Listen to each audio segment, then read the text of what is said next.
बिस्मिल्लाहिर्रहमानिर्रहीम। नाज़रीन, आप देख रहे हैं प्रोग्राम गिलगित बल्तिस्तान अफेयर और मैं हूं आपका मेज़बान एहसन रज़ा। नाज़रीन, तहज़ीब व सक़ाफ़त किसी कौम का आयनादार हुआ करती है और कौमों के दरख्शां मुस्तक़बिल की जो बुनियादें हैं वो तहज़ीब व सक़ाफ़त के साथ ही जुड़ी हुई हुआ करती हैं। और तहज़ीब व सक़ाफ़त की बात करें, इमरानियात के अंदर इल्म, अक़ीदा, फ़नून, रस्म व रवाज, आदाब, मजालिस और उठने बैठने के एतवार, लिबास और खेल, ये तमाम चीज़ें जो हैं सक़ाफ़त के अंदर आती हैं। और हर माशरे की अपनी एक सक़ाफ़त है, अपनी एक तहज़ीब है और इसी तहज़ीब और सक़ाफ़त के ज़रिए से कौमें ज़िंदा हुआ करती हैं। और जो अछूतापन है इन तहज़ीब व सक़ाफ़त के अंदर वो उन्हें दूसरी अक़वाम से अलहदा करता है। इसी तरह आज गिलगित बल्तिस्तान की तहज़ीब व सक़ाफ़त के ऊपर हम गुफ्तगू करेंगे। और गिलगित बल्तिस्तान की तहज़ीब व सक़ाफ़त जो है वो क़दीमी भी है और इसके आसार बहुत दूर तलक जाते हैं और बहुत दूर से मिलते हैं, दीगर ममालिक और दीगर इलाक़ों के साथ भी जुड़े हुए हैं। और यहाँ पर बुत मत के भी आसार हैं और बहुत सी ज़ुबानें बोली जाती हैं और बहुत ही गयूर और गैरतमंद कौम जो है वहाँ पर बसती है। और बहादुर लोगों का ये खूबसूरत इलाका है, खूबसूरत वादी है और पहाड़ी सिलसिला है। और वहाँ के जो असरात हैं आवाम पर और लोगों के रहने वालों के ऊपर और जिस तरीके से वो उनका उठना बैठना है और जो उनके फ़नून हैं, जो उनके आदात व अतवार हैं, जो उनकी तारीख़ है, आज के प्रोग्राम में इसके ऊपर हम गुफ्तगू करेंगे। तो जनाब गुलाम अब्बास नसीम साहब हमारे साथ मौजूद हैं, ड्रामा निगार हैं, शायर हैं और उस्ताद भी हैं, आर्ट और तहकीक के ऊपर काम जारी रखे हुए हैं और समाजी कारकुन भी हैं। बहुत शुक्रिया गुलाम अब्बास नसीम साहब वक्त देने के लिए। गुलाम अब्बास साहब, सबसे पहले तो जानना चाहूँगा आपसे कि तहज़ीब व सक़ाफ़त एक इर्तक़ाई अमल है और बड़े ही कदीमी तरीक़े से चलता है। इसके आसार जो हैं आने वाले वक्तों में भी होते हैं और माजी के साथ जुड़े हुए होते हैं। तो गिलगित बल्तिस्तान का जो तहज़ीब व सक़ाफ़त है किन इर्तक़ाई मराहिल से गुज़र कर आज जो हमें गिलगित बल्तिस्तान की खूबसूरत सक़ाफ़त नज़र आती है वो मौजूद है हमारे सामने। बिस्मिल्लाहिर्रहमानिर्रहीम। खोल दे सीना मेरा रब्बे रहीम, काम मेरा सहल कर दे करीम, तू ही सुलझा दे गिरह गुफ्तार की, मुझ में क़ुव्वत आ सके इज़हार की। सबसे पहले तो मैं सच टीवी का और तमाम टीवी के अमले का शुक्रिया अदा करूँगा कि आपने गिलगित बल्तिस्तान की सक़ाफ़त पे कुछ बोलने का मुझे मौका दिया। एहसन साहब, सक़ाफ़त लफ्ज़ अपने अंदर इतनी गुनागूनियत रखती है कि मुझ जैसा अदब का छोटा सा तालिब इल्म इसको समेट नहीं सकता। ये बहुत बड़ी शे है। बड़े बड़े राइटर्स ने किताबें लिखी हैं लेकिन फिर भी वो कमी महसूस करते हैं। तो ये वो सक़ाफ़त का वो आज तक मफ़हूम सही दुरुस्त अंदाज में वाज़े नहीं कर सके। ठीक है ना जी, ये वो लफ्ज़ है। अब हम आम तौर पे मुआशरे में एक लफ्ज़ इस्तेमाल करते हैं, तहज़ीब व तमद्दुन। ठीक है ना, मैं ज़रूरी समझूँगा गिलगित बल्तिस्तान में मेरे बसने वाले बहन भाइयों के लिए, ख़ास कर तलबा तालिबात, उनके जहन में ये चीज़ क्लियर होना चाहिए कि तहज़ीब क्या है और तमद्दुन क्या है। अगर मैं इसको एक मिसाल के ज़रिए वाज़ेह करने की कोशिश करूँ, देखें, तमद्दुन जो है इसकी सरहदें बहुत वसी हैं, बहुत वसी हैं। जबकि तहज़ीब जो है एक दायरा रखता है। ठीक है, हम कहते हैं यूरोपीय तहज़ीब, मगरबी तहज़ीब, इस्लामी तहज़ीब, तो इसके दायरे हैं लेकिन तमद्दुन का कोई दायरा नहीं होता। हम इसकी मिसाल एक घर से लेते हैं। घर चूँकि दुनिया के इस खित्ते पे रहने वाले जहाँ कहीं पर भी रह रहे हों, एक घर वो ज़रूर बनाते हैं लेकिन जोग्राफियाई एतबार से मुख्तलिफ हो सकते हैं। ये घर जो है ये तमद्दुन है। घर की शक्ल, सूरत, उनका जो ये जो घर की है वो सब उन्होंने बनाया और कितने ज़मीन के ऊपर उन्होंने बनाई, कैसी फ़िज़ा और क्या चीज़ें, ये सब तमद्दुन में आती है। घर के अंदर बसने वाले अफराद हम तहज़ीब कह सकते हैं इसको कि उनकी क्या तहज़ीब है, क्या अखलाकियात है, उनका क्या इल्म के ऊपर कितना दस्तरस हासिल है। ठीक है ना जी, वो अपना उठना बैठना, खाना पीना, गम खुशी कैसे वो गुजारते हैं। तो गोया मकान जो है वो तमद्दुन है और उसके अंदर रहने वालों की जो एक्टिविटीज़ हैं, जो उनके एमाल हैं, वो हम उसको तहज़ीब कहेंगे। तो ये तहज़ीब और सक़ाफ़त दोनों मिली हुई चीज़ें हैं। रहा सवाल आपका कि गिलगित बल्तिस्तान میں جو تہذیب ہے، تمدن ہے، جیسے آپ نے اپنے ابتدائی کلمات میں بہت خوبصورت طریقے سے واضح کیا کہ بہت قدیم تاریخ ہے. بدقسمتی اتنی ہے حسن صاحب کہ گلگت بلتستان آپ کو پتہ ہے پہاڑوں نے اس کو الگ الگ کیا ہوا ہے. اس کے اندر مختلف قومیں بستی ہیں، ٹھیک ہے نا جی، اور ہر قوم قبیلے کا اپنا ایک تہذیب ہے، اپنا ایک تمدن تو ایک ہی مکان جیسے. لیکن اب جیسے گلگت شہر ہے، سکردو شہر ہے، وہ شہر بنتا جا رہا ہے. تو جیسے آپ نے فرمایا کہ ثقافت کوئی کسی جگہ پہ رکی ہوئی شے کا نام تو ہے نہیں، وہ اپنے اندر تبدیلی پیدا کرتی رہتی ہے، اور وقت کے ساتھ ساتھ بدلتی رہتی ہے، اٹھنا بیٹھنا سب کچھ بدلتا رہتا ہے. ضرورت اس امر کی ہے. میں یہ سمجھتا ہوں کہ دیکھیں ہم لوگ تمدن کے پیچھے لگ گئے، ٹھیک ہے نا جی، اچھے مکان، اچھی گاڑی اور اچھی رہن سہن، اچھا کھانا، اس کے پیچھے جب لگ گئے تو ہم نے تہذیب کو کھو دیا.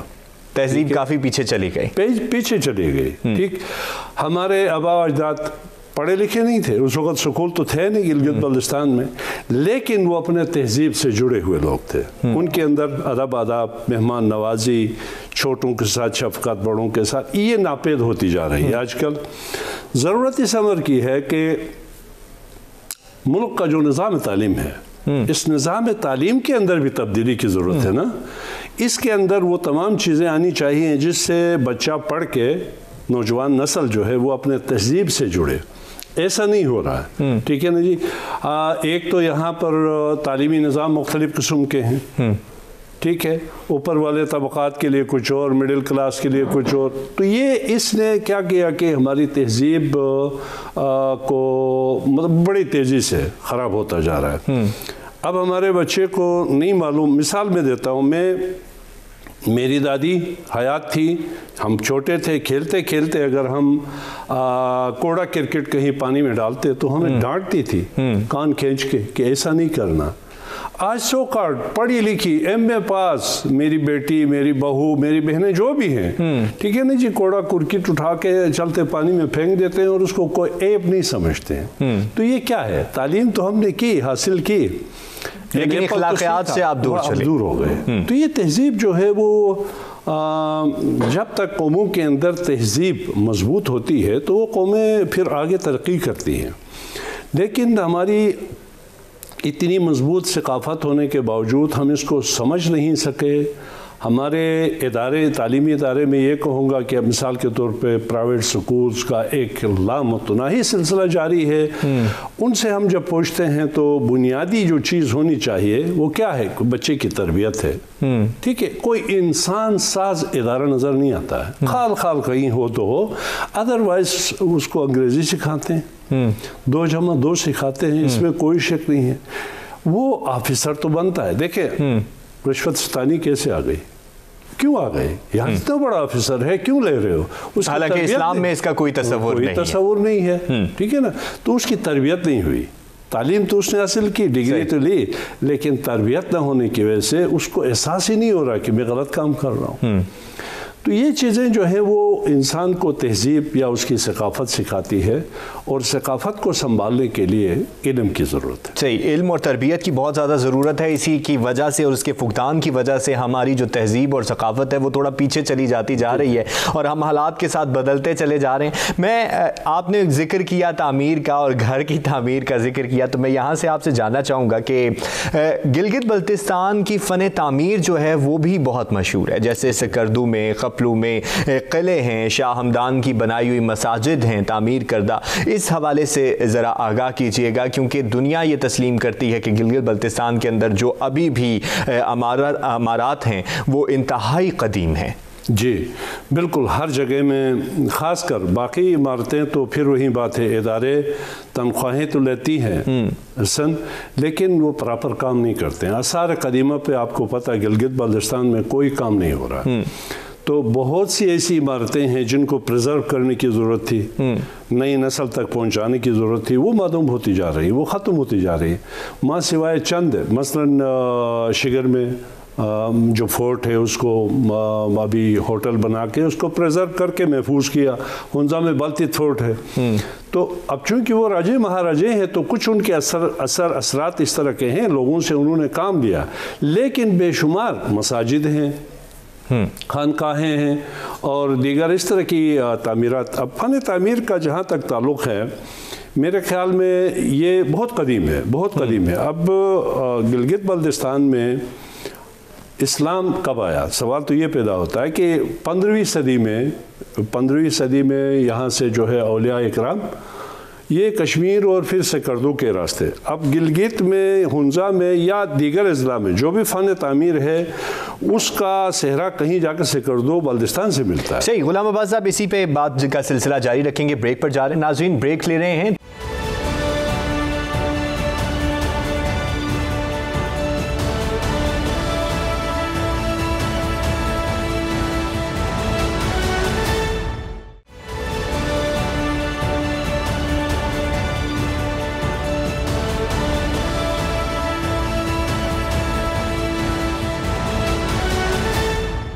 ویلکم بیک ناظرین. بات ہو رہی ہے گلگت بلتستان کی تہذیب و ثقافت پر, اور وقفے سے پہلے ہم فن تعمیر کے حوالے سے گفتگو کر رہے تھے. تو غلام عباس نسیم صاحب, فن تعمیر کی ہم نے بات کی اور پھر اسلام کے آنے کی بات کی, تو اسی سلسلے کو آگے ذرا بڑھائیے گا. جی دیکھیں, اب بلتیت فورٹ ہے بلتیت ہنزا میں, تو اس کی تعمیر میں بلتستان کا بڑا ہاتھ ہے.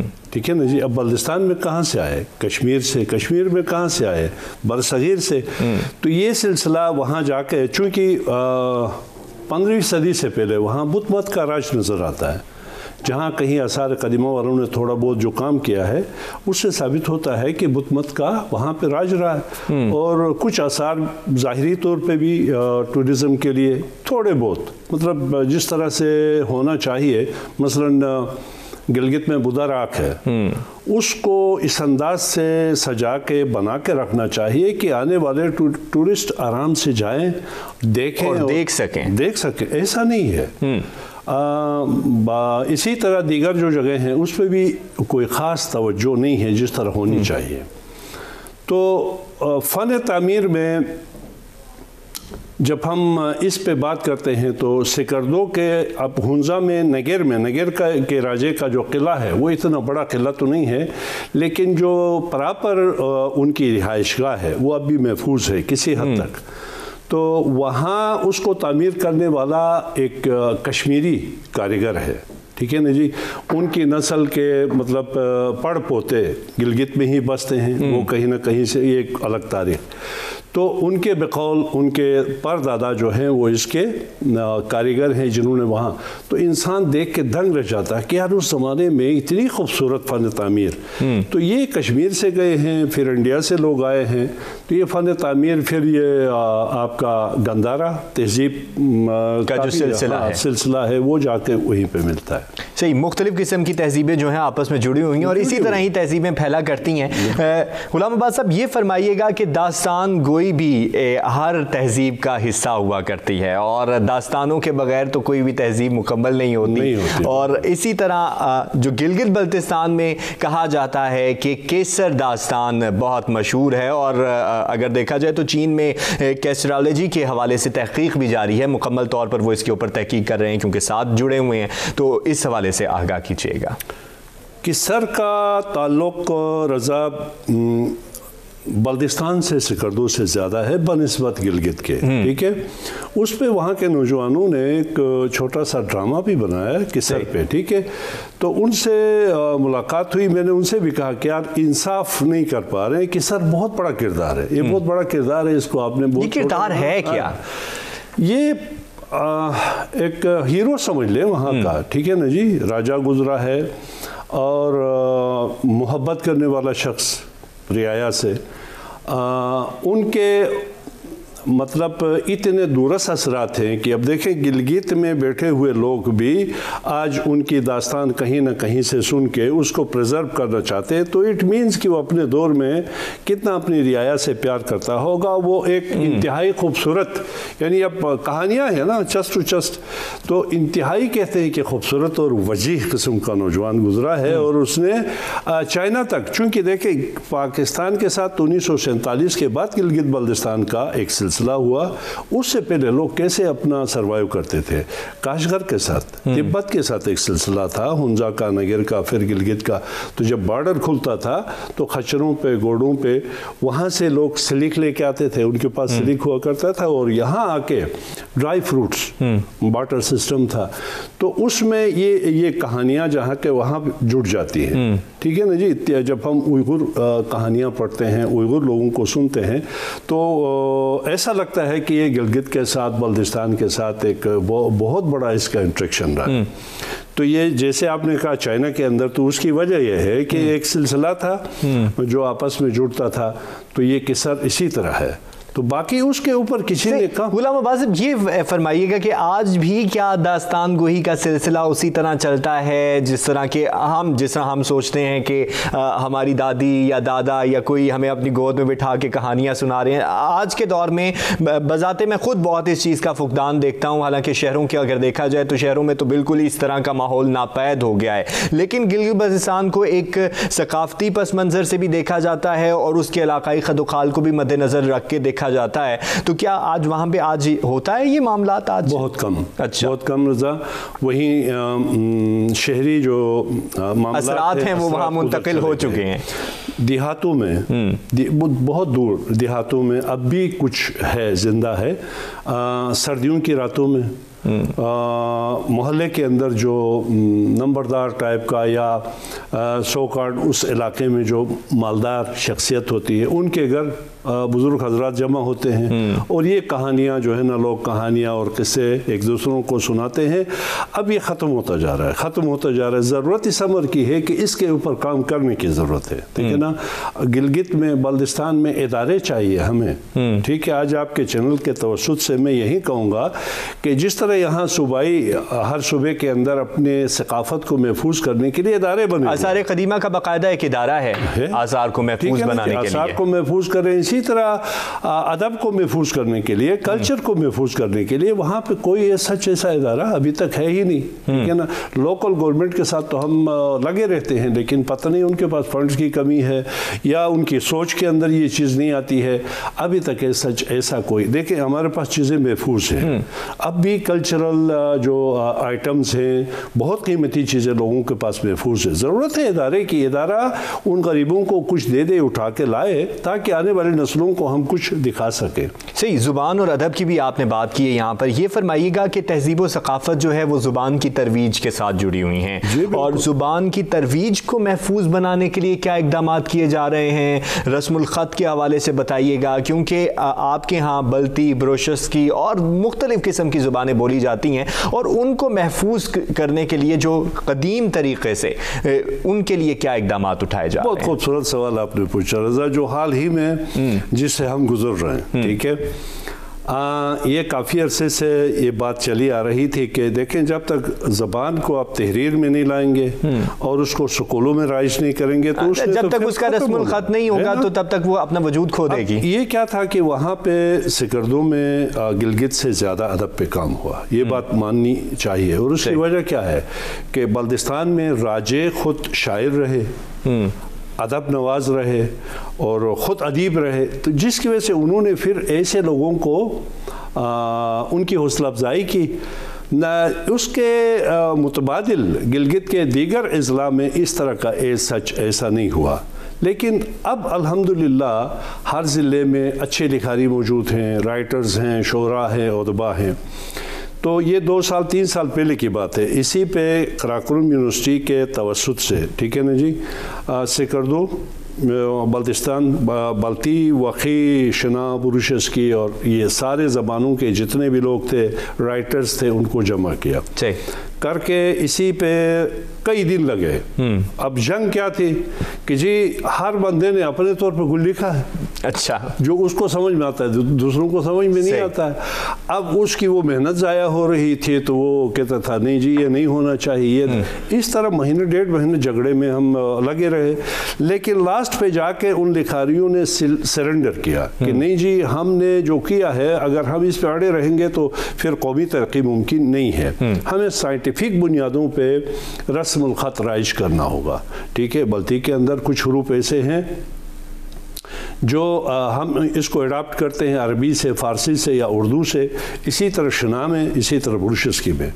तो बल्ती ज़बान का बहुत सारा मवाद मौजूद था। उन्होंने कहा कि ये हमें ये सच इसकी ज़रूरत नहीं है, जब आप दीगर जो चार ज़बानें हैं शना, बुरुशस्की, ख्वार और वक़ी, आप लोग मुत्तफ़िक़ होंगे तो हम भी जुड़ जाएंगे। जुड़ने के बाद फिर हम कायदा मुरतब करेंगे। तो शना कायदा मुरतब हुआ अल्हम्दुलिल्लाह अभी इस वक्त। ठीक है, बुरुशस्की पे इस वक्त तेज़ी से काम जारी है, किसी हद तक हुआ है, लेकिन 1-2 साउंड्स ऐसे हैं जिनके ऊपर मसलन बुरुशस्की यासीन में थोड़ा सा फ़र्क है, हुंजा में कुछ और है, नगर में थोड़ा सा कुछ और है। अब फिर वही वो अना के बुत हैं, ठीक है ना जी, उनको तोड़ने की ज़रूरत है। और गुलाम अब्बास साहब ज़ुबान की तरवीज पर काम जारी है। ब्रेक पर जा रहे हैं नाज़रीन, और वापस आएंगे तो ज़रा गिलगित बल्तिस्तान की खुराक, लिबास और खेल के हवाले से भी थोड़ी सी बात करेंगे। साथ रहिए।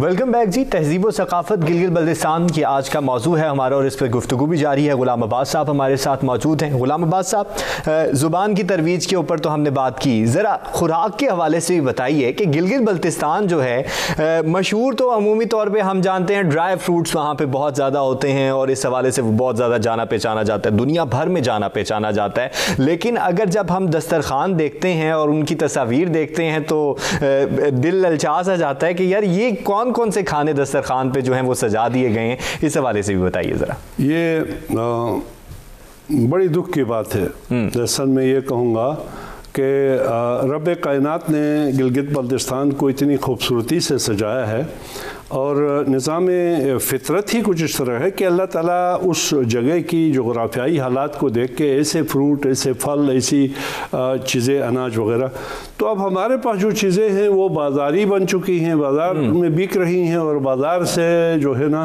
दीगर अशिया, चाइनीज़ फूड अभी आम हो रहा है। अच्छा, इसी तरह रशियन फूड सलाद आ गया, और इसी तरह अमेरिकन फूड्स आ गए। अब दस्तरखानों पे आपको नज़र आएंगे, जबकि वहाँ होना ही चाहिए कि भाई वहाँ पे गिलगित का बल्तिस्तान का जो अपना फ्रूट है, जो अपना उनका खुराक है, वो मौजूद, वो चंद घरानों में कहीं कहीं आपको मिल सकता है। अदरवाइज टोटली हम इस चीज़ से महरूम होते जा रहे हैं। नतीजतन हो क्या रहा है देखें, यही तहजीब छोड़ने का नतीजा बहुत ख़तरनाक तरीके से निकल रहा है। मैंने वहाँ पे एक फोरम पे भी ये बात की थी कि स्कूलों के अंदर विजन नहीं दे रहे हैं, सोच फिक्र से हम खाली हो गए हैं। तो प्रिंसिपल्स थे, मैंने कहा देखो मेरे भाइयों, आपके पास कैंटीन है, क्या कैंटीन वाला आपके ताबे है या वो आज़ाद है? नहीं जी हमारे ताबे है। तो उसको पाबंद क्यों नहीं करते हो कि वो अपना लोकल फूड वहाँ मुहैया करे बच्चों को, जिससे 2 फ़ायदे होंगे। नंबर 1 कि मेरे बच्चे की सेहत महफूज होगी। ड्राई फ्रूट्स की बेशुमार अक़साम हैं, उनको आप तरीके से प्रिजर्व करें। घरों से अच्छी चीज़ें बना के, जो हमारे अपने जो है ना खाने पीने की चीज़ें हैं, तो बच्चे की सेहत महफूज होगी। और फिर ये रेपर्स और पतनी प्लास्टिक तरह तरह के ये जो बाज़ार में गंदगी हो रही है, लाखों बच्चे स्कूलों में जाते हैं, हर बच्चा अगर एक थैला भी फेंक दे, आप सोचे कितनी गंदगी होती है। इससे हम महफूज रहेंगे। तो अब बात ज़रूरत फिर वही है कि भाई जो हुक्मरान हैं पता नहीं क्यों नहीं सोचते हैं। अच्छा, ये आप जिस तरह फरमा रहे हैं कि बिल्कुल ये भी नापैद होता चला जा रहा है, जो वहाँ के रवायती खाने हैं वो उससे भी महसूस होना ख़त्म ही हो चुका है। लोगों को नहीं मालूम कि गिलगित बल्तिस्तान के रवायती खाने हैं क्या। तो शादी ब्याहों पे भी क्या बिल्कुल ही ख़त्म हो चुका है? क्योंकि आपके यहाँ रस्म व रवाज भी हैं, एक रस्म है फ़याल जिसको कहते हैं, और इसी तरह की दीगर रस्में भी हैं, तो उनमें भी अब क्या ख़त्म हो चुका है। जब हमारा बचपना था एहसन, तो हम शादियों में जाते थे तो ख्याल मतलब पतली रोटियां और उनके ऊपर प्योर देसी घी, ये होता है ख्याल, ठीक है, वो प्रेजेंट करते थे सबसे पहले मेहमानों के लिए। बारात गई, अब उसके बदले क्या आ रहा है पता है? वो बाजार के बिस्किट। लोग जो है ना वो ये समझते हैं कि हम मॉडर्न हो रहे हैं। ये कोई मॉडर्न एज में दाखिल हो गए, ऐसा नहीं है। वो अपनी तहजीब को खो रहे हैं, वो अपनी सकाफत को खो रहे हैं, और नतीजतन बीमारियां इससे वो जो है ना वो बाहर से लेते हैं।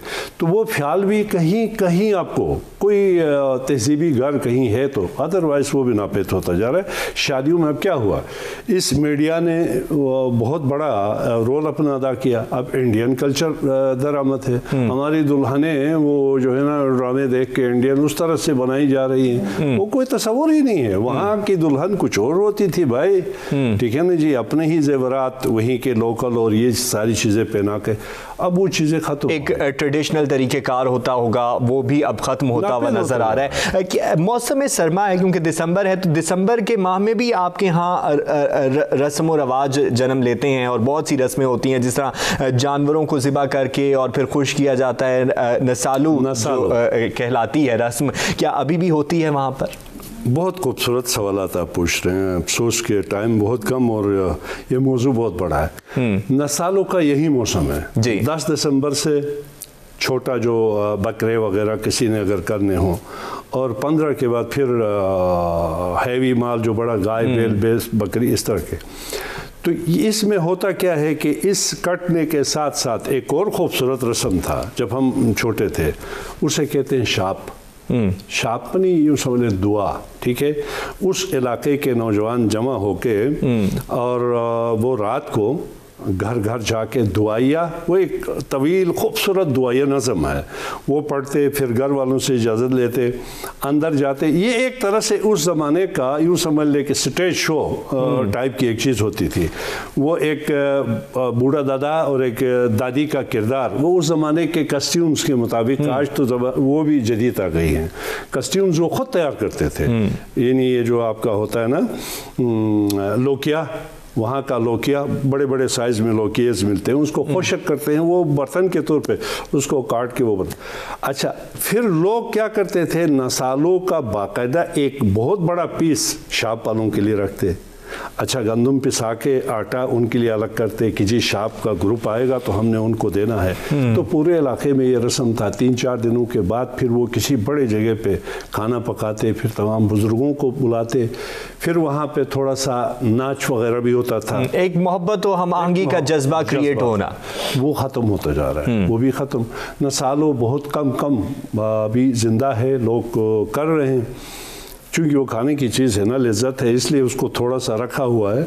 तो बाकी ये जो चीज़ें हैं तहजीबी, जिसके अंदर मोहब्बतें थी, यार मोहब्बत हम खो रहे हैं, बात सीधी सी है। मोहब्बतों का एक कल्चर था हमारा, उसको हम खो रहे हैं। अच्छा गुलाम अब्बास साहब, खेल के हवाले से भी थोड़ी सी बात करेंगे, क्योंकि पोलो के हवाले से बहुत ज़्यादा गिलगित बल्तिस्तान जाना जाता है, शंदूर का मेला भी होता है, दुनिया देखने के लिए आती है। लेकिन इसके अलावा और कौन कौन से खेल होते हैं? जैसे शादी ब्याह के ऊपर बात की तो वहाँ पर एक रस्म है तंबूक के नाम से, वो भी की जाती थी, क्या आज भी की जाती है और होता क्या है इसमें? तंबूक होता ये था, जो मैंने खुद अपनी आंखों से बचपने में देखा है, तंबूक बाजी जिसे कहते हैं। तो फॉर एग्ज़ाम्पल आपकी शादी है, आप तो दुल्हा बने, अपने साथ बाराती लेके आए हैं, तो आपके साथ एक शिकारी का होना ज़रूरी था। सही, राइफल शिकारी, ठीक है। तो दुल्हन वाले किसी दरख्त के ऊपर बहुत बड़े लंबे डंडे के ऊपर कोई गुब्बारा बांध के छोड़ते थे कि जिसको पहले गिराना है, फिर आपने अंदर आना है। सही, बड़ा इम्तिहान है। हाँ, मैं आई विटनेस हूँ उसका। अच्छा। एक दफ़ा गिलगित से बारात आई तो उनके पास नॉर्मल कोई शिकारी था, वो नहीं कर सकता। उन्होंने कहा नहीं जी, सवाल ही पैदा नहीं होता, आप इसको गिराएंगे तब आप अंदर आएंगे। फिर दोबारा गए, वो कोई शिकारी को पकड़ा, राइफल भी चेंज की, गिराया, फिर अंदर आए। फिर दरवाजे पे उनको रोकते थे, रोक के कहते थे कि भाई दरवाजे का एक स्पेशल गाना होता था, यानी दुआया टाइप का, वो आप करेंगे, उसके बाद फिर हम आपको अंदर आने देंगे। तो ये सारी चीज़ें अब नापेद होती जा रही है। वो तंबूक भी ख़त्म। और खेल का आपने पूछा तो पोलो जो है वो अब तक ज़िंदा है। किस तरह ज़िंदा है? इसको गवर्नमेंट ने उठाया, NLI کی اپنی ٹیم ہے، پولیس کی اپنی ٹیم ہے، NAPWD کی ٹیم ہے، تو ظاہر ہے گورنمنٹ کی طرف سے ان کو تنخواہیں بھی ملی، گھوڑوں کی پرورش بھی ہوئی، تو سو وہ زندہ ہے۔ بیسکلی احسن پولو جو ہے وہ ایرانین کلچر ہے، یہ کہتے ہیں نا ہمارے لوگ، نہیں کلچر نہیں ہے، یہ وہاں سے آیا ہے، چونکہ یہ عرب عجم جنگیں ہوتی تھی اور جنگ سے فارغ ہونے کے بعد وہ پریکٹس کے لیے وہاں سے یہاں پہ منتقل ہوا۔ لیکن عمومی طور پر دیکھا جا رہا ہے کہ بہت سی جو چیزیں ہیں تہذیب و ثقافت جو گلگت بلتستان کا بہت ضروری حصہ تھیں، رسم و رواج تھے، وہ ختم ہوتے چلے جا رہے ہیں، وہ ناپید ہوتے چلے جا رہے ہیں۔ ضرورت اس امر کی ہے کہ اپنی تہذیب و ثقافت کو کس طریقے سے محفوظ بنایا جائے، کیونکہ اگر آپ کی تہذیب و ثقافت محفوظ رہے گی تو ہی آپ آئندہ آنے والے وقتوں میں یاد بھی رکھے جائیں گے اور زندہ بھی رہ پائیں گے۔ اپنا بہت سارا خیال رکھیے گا۔ اللہ حافظ۔